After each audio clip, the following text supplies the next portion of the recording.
This is Rayna Neises, your host for a Season of Caring podcast where we share stories of hope for family caregivers, breaking through the busyness and loneliness of life to see God even in the season of life. I'm excited to introduce you to our guest today, Charlaine Martin. Charlaine Martin has been a 3-time caregiver for her mom, dad, and late husband. She's also a contributing author in the Live and Learn Unexpected Lessons from God's Classroom.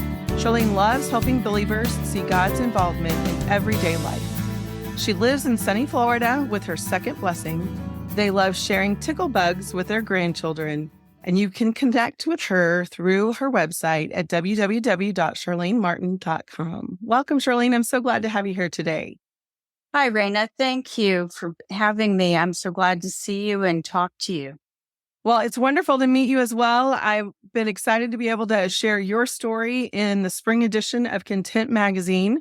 And I think it's wonderful for us to be able to bring all different stories to life. So thanks for joining me on the podcast and being able to share. So I read in your bio, you have cared for mom, dad, and your late husband. Tell us a little bit about them and how long that caregiving seasons looked like for each one. My dad was the first one, and I cared for him. It was kind of long distance for about 3 years. And that last year, I was driving back and forth between his house and mine by about an hour at a time. Pretty much every other day, I would set him up and make sure he was set for the day that I wouldn't be there. And he was always welcome to call if he needed anything. But we also had a neighbor nearby. That long distance can be really challenging, can't it? It can be, but he wouldn't let anybody else help him. That's so hard. Okay. It is. And then my late husband had colon cancer stage 4 for 4 years. And so obviously as the wife, I'm the caregiver. Mm-hmm. Now at first my kids helped out, but then they, moved out of the house as they graduated and started families. And then he took on a pastorate over in Pennsylvania. And so it was just the two of us over there with the church. I had plenty of church support, but I was the primary person taking care of him. And it really got hard in that last year, but I was just so blessed to have him that long. Yeah, definitely. That's such a difficult disease and a whole different situation with all the treatments and the doctor's appointments. I'm sure that was really difficult. And then my mom was the last one. She died a little over a year ago. Oh, sorry. And he moved her from down in Ohio up to where we lived in Michigan because she couldn't take care of herself very well anymore. And we had her in a senior living apartment. We lived like just down the street. And so I could go back and forth and help her out. And so I had a lot of blessings in spending time with her and seeing her faith change and grow. It's challenging walking them all the way home is the way I word it. I think it does bring out so much growth in ourselves and even the person who's in that journey. Finding yourself at the end of life is not where we ever imagine ourselves. And we don't spend a lot of times thinking about that. So it definitely is one of those things that kind of surprises us a lot of times. It does. It certainly does. Yes. So do you have a caregiving story that you would like to share? In any of the cases. And so I just thought, okay, we're just doing it. And when I sat in the hospital with him, when he had a liver resection, I thought that I would just about die. It was so hard to do some of the things I needed to do for him. You know that you're loved when somebody's willing to help you with certain things that no one helps you with. Mm-hmm. And so, just being able to grasp the enormity of the situation and then realize that you're it. In your situation, it sounds like there was kind of one right after the other as far as illnesses and people. The other thing that I think that stands out is just that you had different types of concerns. And so you had to learn a lot about all the medical needs of the different people that you were taking care of and be able to step into those needs. That sounds really challenging. Yes, it was. My father was a very, he did not like to go to the doctor. He always thought they were trying to get his money and that kind of thing, which was kind of silly. And so we were going out and around doing some of his errands. He was not doing well at all. His face was pale. I said, Dad, you really need to go to the emergency room. And I had him in our van and the kids in the back seat. We were homeschooling at the time. And so they were working on their schoolwork. And I said, let's go over to the emergency room and have you checked out. And he started yelling and cussing at me. He was not a Christian, which was challenging. And I said, Dad, let's go. And so he was trying to open the door and get out, and I was still moving. And so I was buttoned trying to keep him in, and I pulled in by the emergency room. And he beat me on the door lock and got out. And his house was only like a block away. So he walked home, and I thought, oh no, Lord, I failed. But, I didn't fail as I look back at it. But his was tough just simply because of his attitude and not being a Christian. I really had to work to not get angry with him and just love him and respect him as I was supposed to. So I had to bite my tongue a lot. Yeah, that sounds really challenging. And then you're having that example in front of your kids, which is not what you want to see either, as far as having that battle with him. So I'm sure that was really challenging too, to then teach into the moment. And just, I guess we all have to learn grace. And that's part of the process, isn't it? It was having grace for each other. It is. So share with our listeners a little bit about how God showed up for you in your caregiving season. I don't know how many times he came through with support. People would say, hey, I can come over and sit with your husband while you're at work. And that just helps so much. I had to stay in Columbus, Ohio at the University Hospital. My husband had to stay an extra week, and we didn't have enough money. And God provided money, and he provided a place for me to stay with someone that I knew from way back in college. But with my mother, she knew Christ, but she was not well churched. And God brought a wonderful lady into her life as a best friend who helped her grow in her faith. And as she changed in her faith, I saw a change in her attitudes and how she would treat me. I grew up in an abusive home, and she was one of my abusers. And I hate to say that. Moms sometimes aren't always the type of mom we wish they would be. But her hurt changed so much, and I could just see that change in her because of her friend. Wow, that's amazing. I hear frequently how difficult it is, and really the struggle that people have with trying to care for parents that weren't kind or even had conflict as adults, how challenging that can be. What did you find helped you to be able to reach out to her and to offer her what she needed in her later years? Is that the point in which you've already seen the change, or was it still? Well, she had come to Christ earlier, but like you said, she was not well churched. And so some of her unhealthy behaviors were still there, but she was workable at first. And I helped explain to her why she needed help, and she was willing to move. Yeah. But she wanted to give up all her stuff. It's hard. But she wasn't happy. But at times she would yell at me. She threw her phone at me once, and that was hard. And I just had to say, Lord, I don't want to deal with this. I really don't. And so I just heard him say, Char, toss the phone on the end table.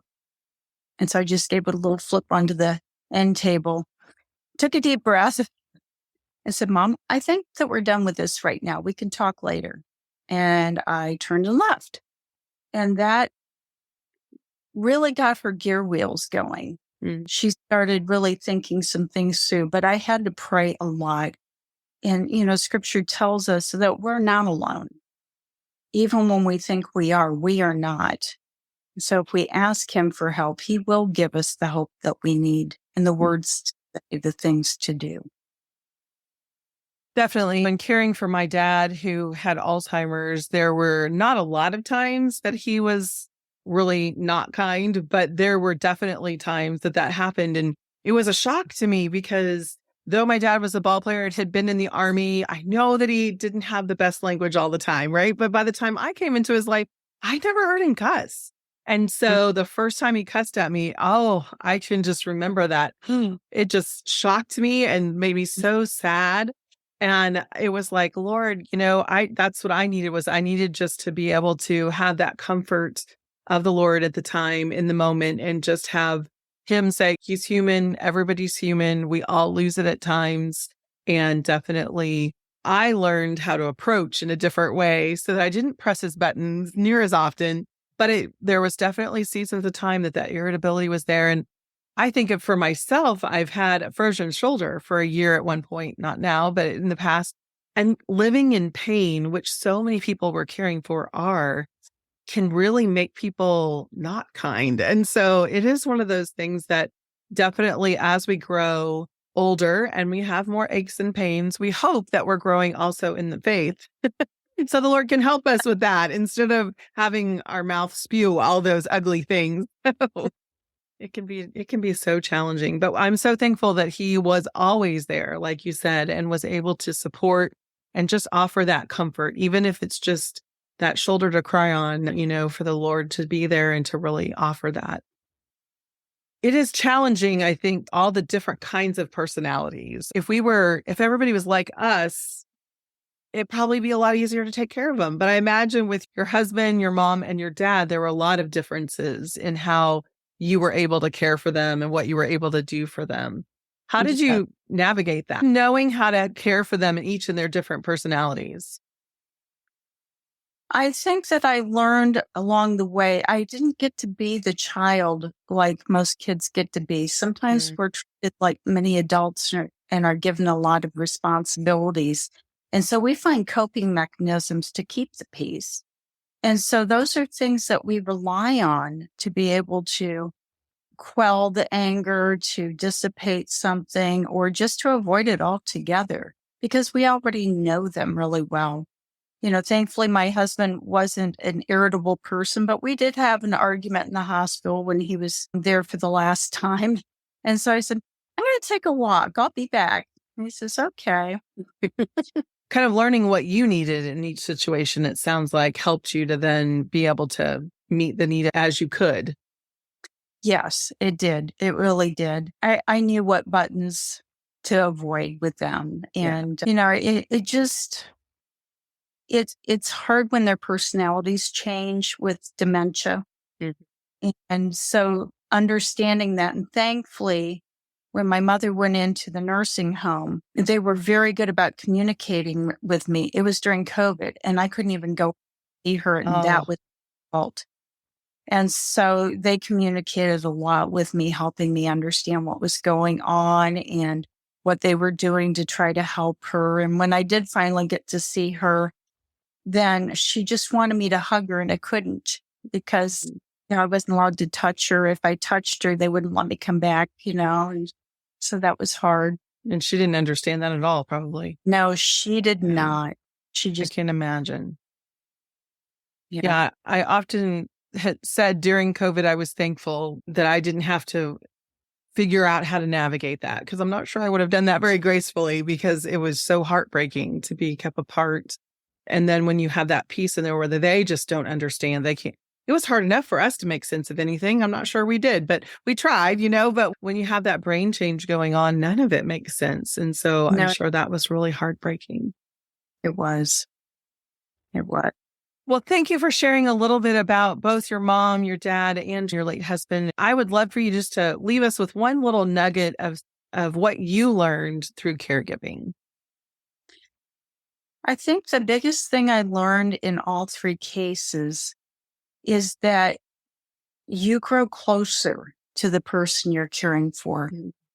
There is a blessing in the middle of all of that, in all the cleanups, in all the medications, in all the anger fits.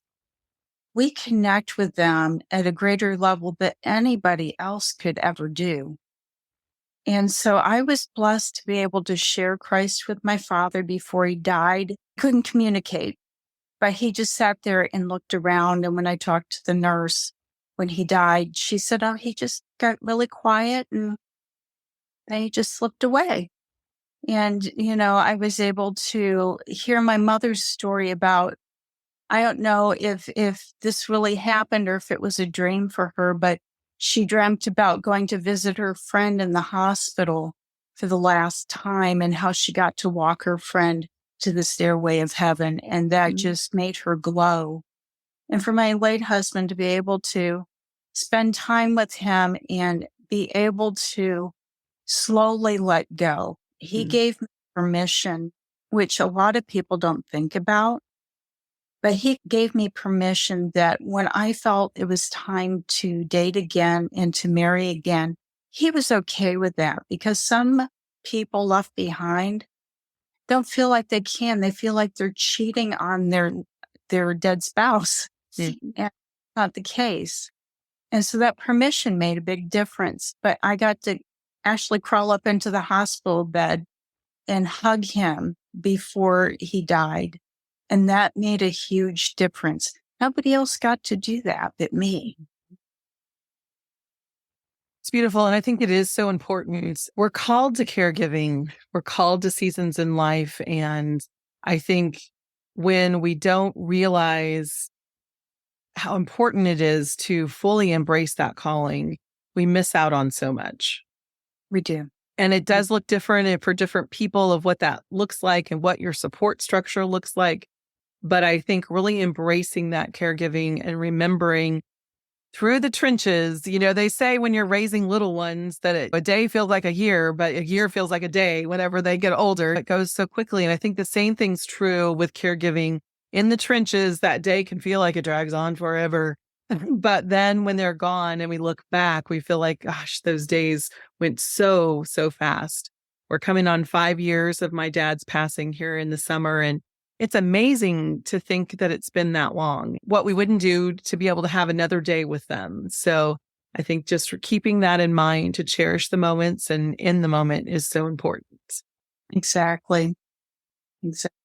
Thank you so much for joining us today. It's been an honor to be able to talk with you and just to have you share your wisdom with our listeners.